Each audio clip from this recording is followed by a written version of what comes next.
गौतम बुद्ध के समय में वैशाली राज्य में एक प्रसिद्ध वेश्या रहती थी जिसका नाम आम्रपाली था। वह बहुत सुंदर थी और उसे नगर वधू घोषित किया गया था, यानी पूरे शहर की पत्नी। आम्रपाली इतनी सुंदर थी कि उसके महल के द्वार पर सदा सोने के रथ खड़े रहते थे। यहां तक कि महान राजाओं को भी उससे मिलने के लिए इंतजार करना पड़ता था। वह केवल एक वेश्या थी, लेकिन वह इतनी अमीर हो गई थी कि वह राज्य खरीद सकती थी। आम्रपाली का शरीर जितना सुंदर था, उससे कहीं अधिक सुंदर उसकी आत्मा थी, जो सच्चे प्यार के लिए तरसती थी। क्योंकि आम्रपाली खुद से वेश्या नहीं बनी थी, उसे जबरदस्ती राजा ने वेश्या बनाया था।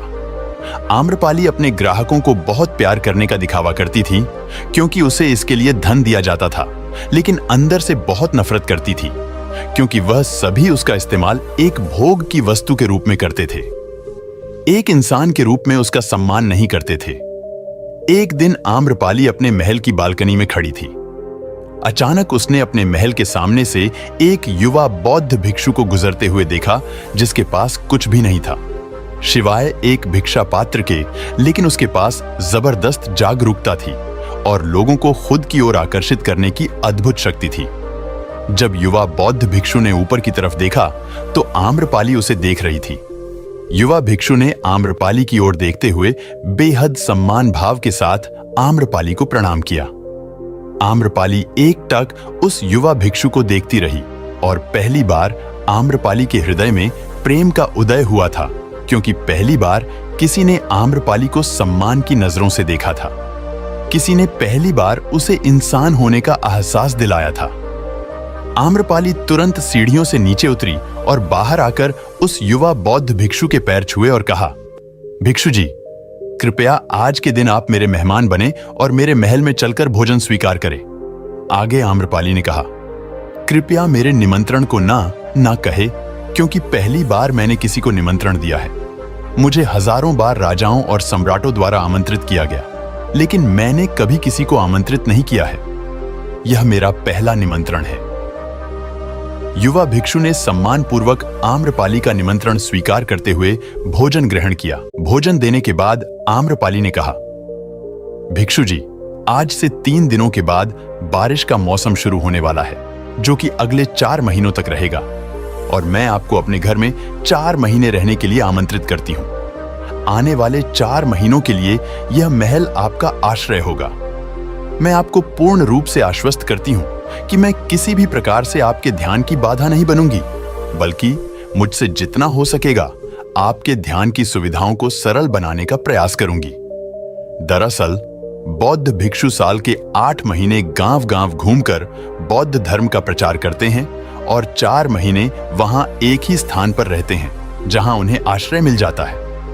युवा बौद्ध भिक्षु ने कहा, माफ कीजिएगा देवी, लेकिन इस विषय में मैं स्वयं निर्णय नहीं ले सकता। मैं आपके प्रस्ताव के विषय में बुद्ध से पूछूंगा। अगर वह मुझे अनुमति देंगे तो मैं आपके महल में आश्रय अवश्य ग्रहण करूंगा। इतना कहकर वह बौद्ध भिक्षु वहां से चला गया। इससे पहले कि वह युवा भिक्षु बुद्ध के पास पहुंचता और आम्रपाली के प्रस्ताव के बारे में कुछ बताता, उससे पहले वहां पर मौजूद अन्य भिक्षु बुद्ध के पास पहुंच गए और बुद्ध से कहा, बुद्ध, आप उसी युवा भिक्षु को रोकिएगा। आम्रपाली ने उसे 4 महीने रहने के लिए अपने घर बुलाया। आम्रपाली एक वेश्या है और एक भिक्षु एक वेश्या के घर में 4 महीने रहे, यह सही नहीं है। इससे हमारे संघ में गलत संदेश जाएगा। बुद्ध ने कहा, कृपया आप लोग शांत हो जाए और उस भिक्षु के आने की प्रतीक्षा करें। थोड़ी देर बाद वह युवा भिक्षु बुद्ध के पास आया। बुद्ध के पैर छुए और उन्हें पूरी कहानी सुनाते हुए कहा, बुद्ध नगर की एक आम्रपाली नाम की महिला ने मुझे बारिश के 4 महीने अपने घर पर रहने के लिए आमंत्रित किया है। मैंने उसके निमंत्रण का अभी कोई जवाब नहीं दिया। मैंने उससे कहा है कि अगर आप मुझे उसके घर रहने की आज्ञा देंगे, तभी मैं उसके घर पर रहने के लिए आऊंगा। अतः बुद्ध, आप जो कहेंगे मैं वही करूंगा। उस युवा भिक्षु ने आम्रपाली के विषय में वेश्या शब्द का प्रयोग ना करते हुए केवल महिला शब्द का प्रयोग किया। बुद्ध ने उस युवा भिक्षु की आंखों में देखा और कहा, तुम रह सकते हो। तभी अचानक बूढ़ा भिक्षु खड़ा हुआ और बोला, कि बुद्ध यह सही नहीं है, यह युवा भिक्षु एक सच्चाई छुपा रहा है। इसका कहना है कि एक आम्रपाली नाम की महिला ने अपने घर पर रहने के लिए आमंत्रित किया है, लेकिन वह एक महिला नहीं है, वह एक वेश्या है। बुद्ध ने कहा, मैं जानता हूं, और क्योंकि इसने वेश्या शब्द का प्रयोग नहीं किया, इसका अर्थ है इसके मन में उसके लिए सम्मान का भाव है, इसलिए मैं इसको वहां रहने की अनुमति दे रहा हूं।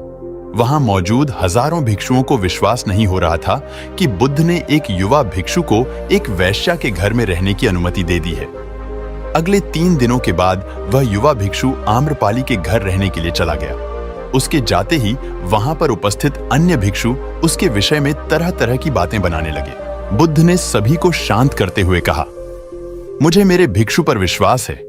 मैंने उसकी आंखों में देखा है कि उसके भीतर तनिक भी भोग की इच्छा नहीं थी। अगर उस भिक्षु का ध्यान गहरा रहा है तो आम्रपाली के हृदय को परिवर्तित कर देगा, और अगर भिक्षु का ध्यान गहरा नहीं है तो आम्रपाली अपने शारीरिक आकर्षण से भिक्षु को परिवर्तित कर देगी। ये एक प्रश्न है, ध्यान और शारीरिक आकर्षण के मध्य, जिसका उत्तर हमें 4 माह के बाद मिलेगा। बुद्ध की बात सुनकर वहां उपस्थित भिक्षुओं ने कहा कि बुद्ध उस युवा भिक्षु पर बहुत अधिक भरोसा करके अनावश्यक जोखिम उठा रहे हैं।